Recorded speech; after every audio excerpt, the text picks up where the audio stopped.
दोनों मुल्कों के दहाइयों पर मुहित सकाफती तारीखी ताल्लुकात हैं। OIC के प्लेटफॉर्म पर दोनों मुल्कों का मौक़िफ़ यकसा है। ईरानी सदर मसूद पेज़ेशकियान कहते हैं कि सियासत, मईशत, बैनुल-अक़वामी ताल्लुकात समेत मुख्तलिफ शोबों में ताउन पर बात हुई है।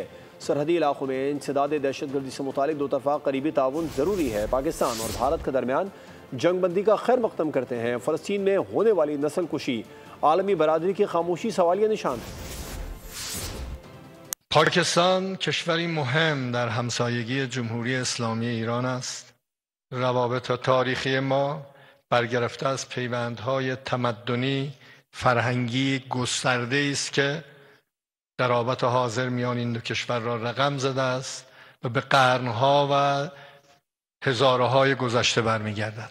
دو کشور در بسیاری از موضوعات مرتبط با منطقه، جهان اسلام و مسائل بین المللی مواضع و دیدگاه‌های مشترکی داریم. به طور مشترک بر گسترش همکاری‌های سیاسی، اقتصادی، فرهنگی و بین المللی تاکید داشتیم. مرزهای مشترک دو کشور باید عاری از ناامنی و حضور و فعالیت گروه‌های تروریستی و جنایتکار باشد. جمهوری اسلامی ایران برقراری آتش‌بس و صلح بین پاکستان و هند رو ازش استقبال میکنه.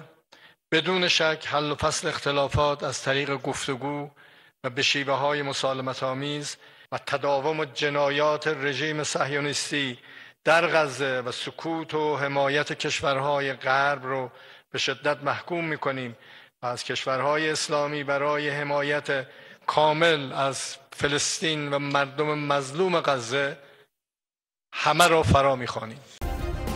सब्सक्राइब करें और बेल दबाएं ताकि कोई खबर रह न जाए।